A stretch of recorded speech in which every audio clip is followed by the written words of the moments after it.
guys, hindi ko na lang pinapakita sa inyo kasi walang tagahawak ng ng camera na cellphone ko. Cellphone lang gamit ko guys, kaya ito yun lang pang sahog ko guys, at saka ito yung itlog na pang sahog ko sa ampalaya ko. Yan, iluluto ko na yun. Pero bago ito guys, hugasan ko ito ng asin para hindi siya mapakla. Saglit, pakita ko sa inyo. Yan guys, ilagay natin siya dito. Lagay ko lang sa lahera ko.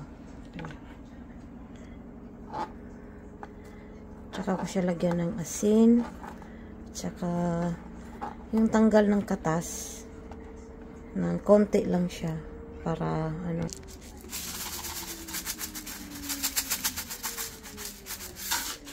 yan. Tapos natin siya guys. Pangtanggal lang siya guys ng alam ng mga ibang tao yung nagluluto ng ganito. May iba may gusto sila na mapait.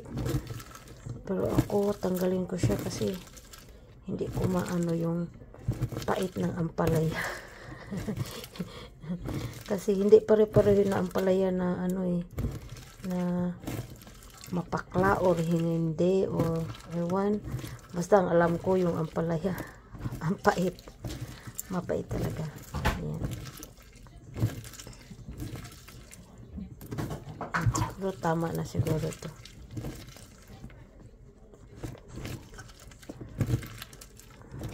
Okay.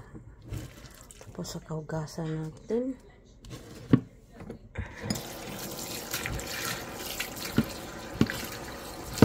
Gasan natin.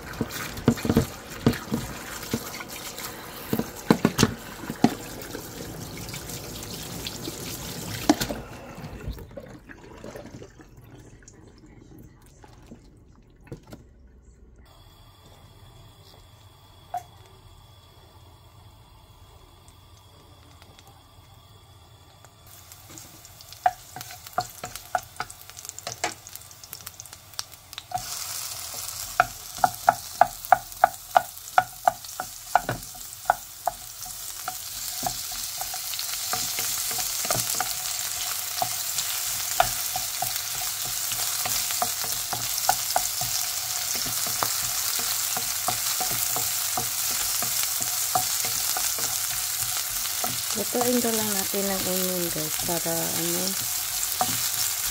malambot siya. Lalambot naman yun mamaya.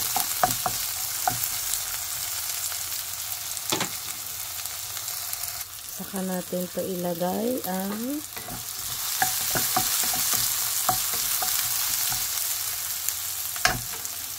ilagay natin to.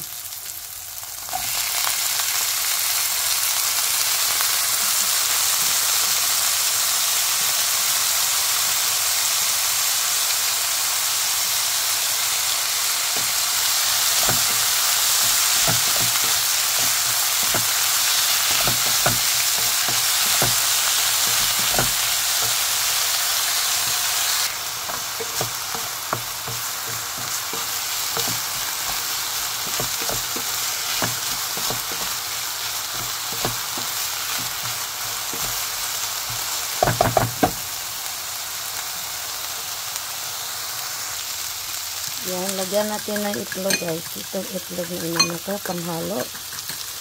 Saglit lang para maano siya. Lambot ng konti.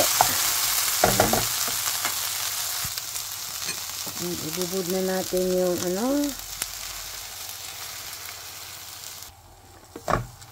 yan. Halo-halo natin yan. Dinamihan ko yung itlog guys kasi masarap ang maraming itlog.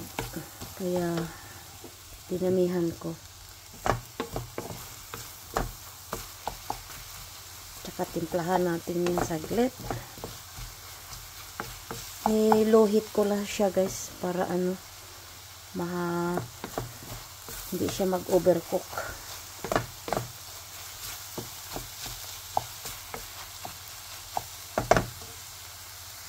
Yan, lagyan natin ng magic sarap. Magic sarap lang yan guys. At saka itong soy sauce. Yan. Soy sauce na Maggi. Yan, panglasa. Sa ano lang, ikli lang panglasa. Yan. Tapos haluin. Yan, luto na yan guys.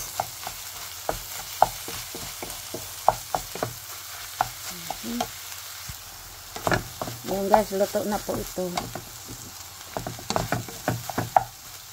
Yan, luto na yan. Yan, medyo na ano na yung itlog. Naluto na. Ayan, salamat everyone. God bless. Salamat sa papanood nyo sa aking video. Thank you guys. Salamat.